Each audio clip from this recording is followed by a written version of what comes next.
yung halaman na puti. Walang tawag po dito mga kaindyal. Ayan o. Tumutubo po talaga ito ang white pagka ano eh. Pagka pa spring. Tapos nawawala po yung white, nagiging green na lang siya. Hindi ko po alam kung anong tawag dito ng halaman na ito. Ang ganda mga kaindyal, di ba? Oh. Oh. Meron.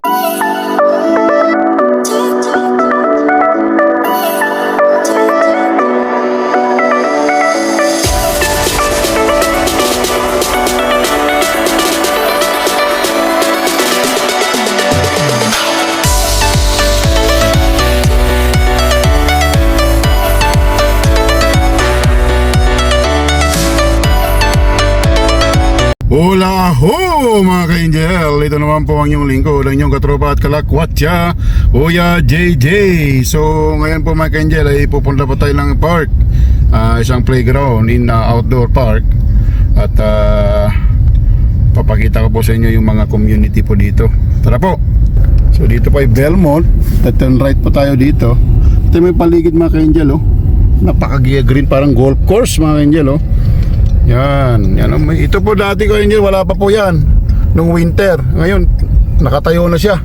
Isa na naman pong townhomes na dito sa area ng Belmont. Maghahanap po tayo ng park para naman makapag-relax po tayo kasi Sunday ngayon. Ayan mga ka-angel oh, ang daming mga tinatayo talaga. Paulit-ulit kong sinasabi na mataas ang demand talaga ng housing dito sa Calgary ngayon dahil dami pong lumilipat talaga dito. Bakit? Nagsisilipatan po sa Alberta mga ka-angel. Dahil po, iisa lang po yan ang sagot. Mura po ang cost of living at one tax. Yun po ang number one na aking nakikitang dahilan. And of course po, trabaho. Marami pong trabaho dito mga ka-angel.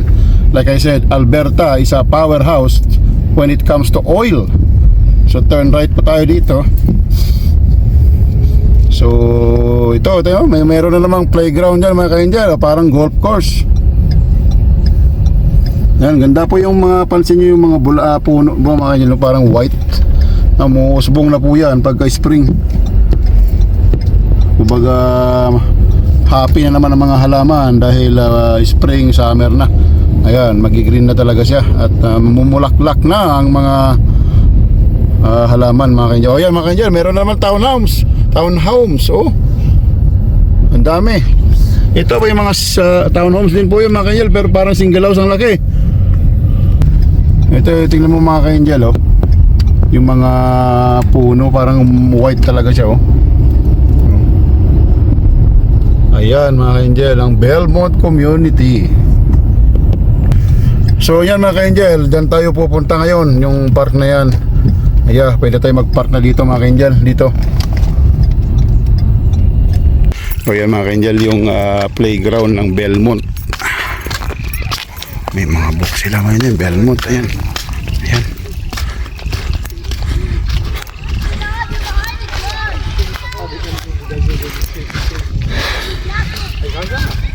Yan, parang basa yung damo.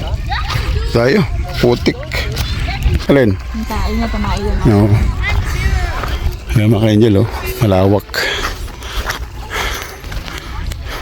Ayan mga ka-angel oh. Yan yung park. Yan. Belmont Park. Swerte po yung mga nandito oh, katabi lang. Ayan oh. Bilang nila yung park.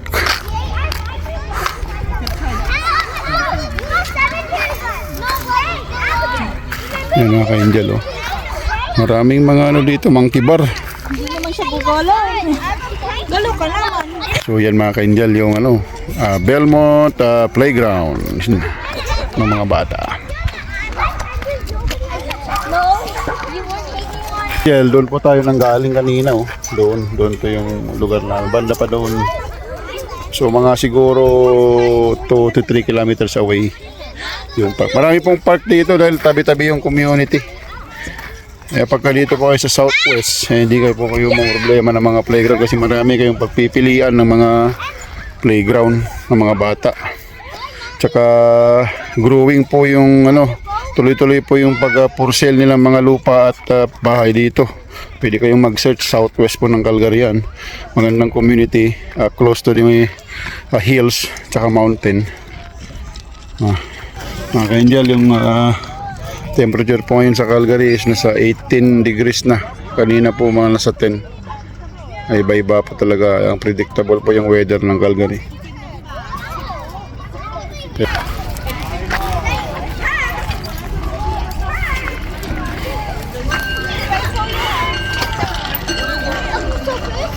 Yan po mga yan. Doon po sa banda doon mga ka-angel, banda doon naman na community. Yan po yung Sirocco kaya Crookston. Dito po Belmont.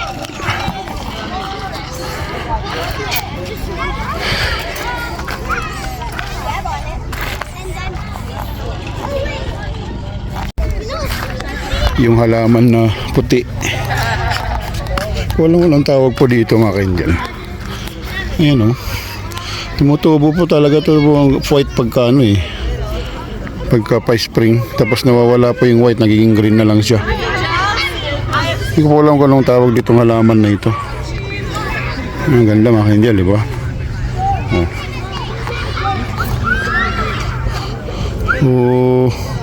Meron po sa harapan namin to yung halaman mga ka-angel mga ka-angel, puspusa na naman po yung construction doon talagang panay ang puspusa ng construction. Meanwhile, in our universe. Andiyan nasa car na tayo at uwi na tayo. Medyo madilim na at saka malamig. So tara po yung mga community dito, yung mga bahay. O yun mga ka-angel Yan yung downtown mga ka-angel Ayan doon yun. Ayan. O dito po ay Belmont. Right tayo dito.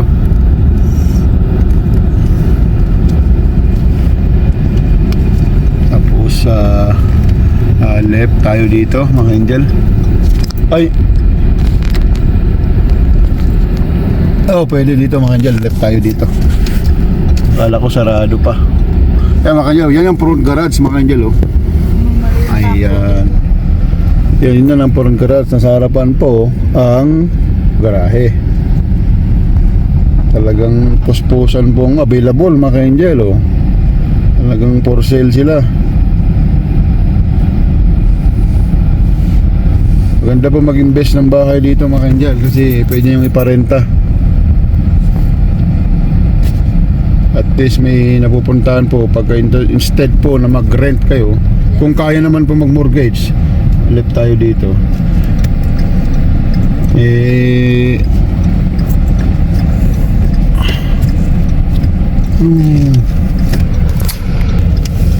Yan ito mga angel Ito open pa po yan Ngayon talagang inaayos na naman nila. Talagang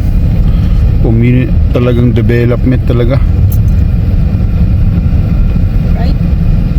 So yung Subis po na malapit nandun sa banda doon sa right.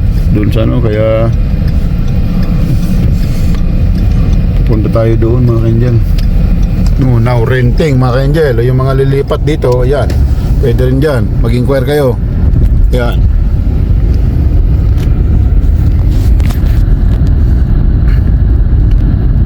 Dito po mga ka-angel, i-extend nila yung Calgary Transit na train.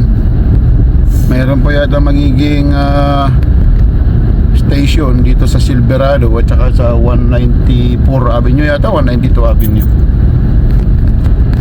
Sa plano po yan at inihintay na lang yung approval at budget kasi kailangan ng train dahil sobrang daming community dito na develop na mga ka-angel.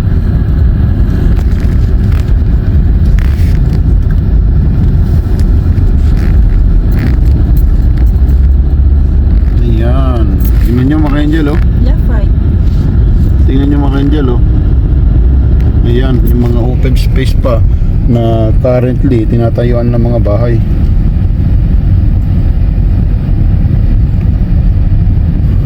Yan. Yun po yung malaking building doon nag-iisa, yun po yung South Health Campus. Yan dito, may Kildares Pub, ganyan. Papa John's.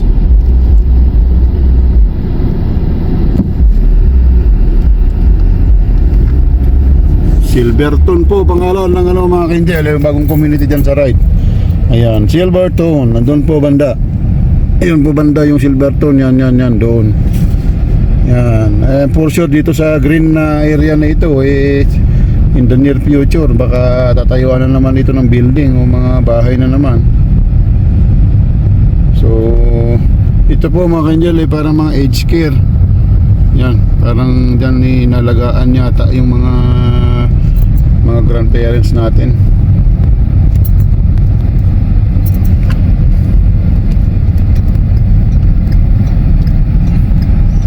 Pag diretso nyo po yan, another community ng Bridalwood area tsaka commercial area, doon po yung Calgary Transit na train. So ayan mga Kinjel, ayan. Ang paglalakbay natin ngayong araw na ito mga Kinjel, at ingat po kayo lagi. At iikot ko naman po kayo sa mga iba't ibang lugar na naman. Maraming salamat sa panonood. Don't forget to subscribe. Discovery Angel po, Discovery Angel, para mas marami po tayo maglalakwatsa. So ingat po kayo lagi, stay safe, pray hard, it works. Ito po ang inyong lingkod, ang inyong katropa at kalakwatsa, Kuya J. Salamat po.